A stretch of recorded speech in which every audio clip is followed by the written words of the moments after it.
So earlier we have seen diffuser and cavitation. So now we'll be taking two more concepts. One is related to minimum starting speed of pump. That is, there should be some minimum speed to which the pump should start so as to overcome the inertia. Otherwise, the pump will never start.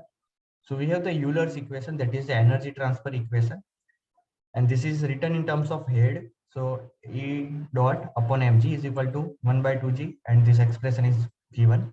For pump, we know that the absolute velocities are not changing, and relative velocities can be zero. So these two can be zero, but the speeds, since it is a centrifugal pump, as we move outwards, radially outwards, the diameter is changing. Hence, the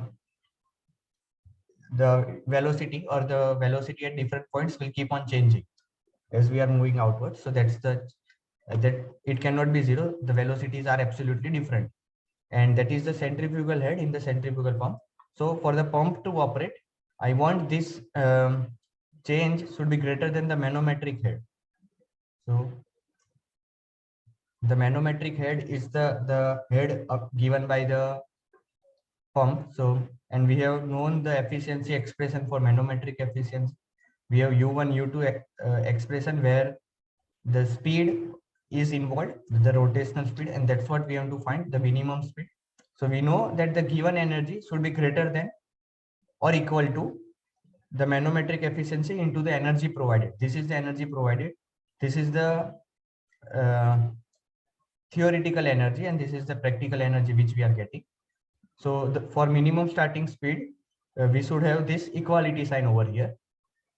And when we arrange terms and put u is equal to pi dn by 60, we'll get this expression for minimum starting speed for centrifugal pump to start the delivery of fluid. Now coming to another concept of multi-staging of pump. So we can use multiple pumps if we are not getting enough flow rate, or if we are not getting enough head given to the fluid. Then we can use more than one pump. We can use more impeller grades. So purpose can be, there can be first aim can be to increase the head, second aim can be to increase the discharge. There are, and we cannot achieve both of them at the same time. So there are two different configuration or setup in which we can use multiple pumps. One will lead to higher head, one will lead to more increase in discharge.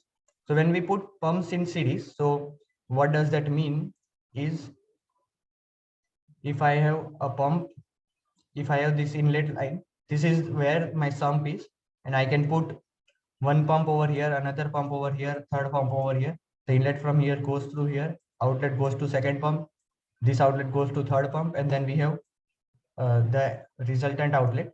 So in this configuration, we are actually increasing the total head provided to the pump, provided to the fluid, and the flow rate through all the pumps remain constant. Whatever Q1, Q here, so we have same Q over here, same Q over here, and the total head will be the addition of all the individual heads provided by pumps.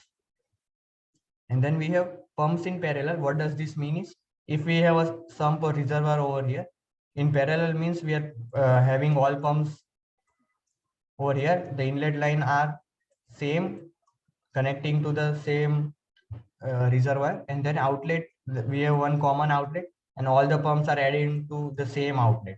So this means that we are going to add up the flow rates or the discharge and the head between the delivery tank and the reservoir, that is the sum, must be same for all the pumps. So whatever different pumps we use, all must have the same working head, the change in head. So we are increasing the discharge when pumps are in parallel. Both pumps must have same discharge pressure.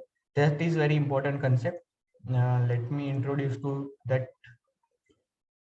So we had multiple pumps in parallel, and this is the discharge. So the discharge pressure must be constant.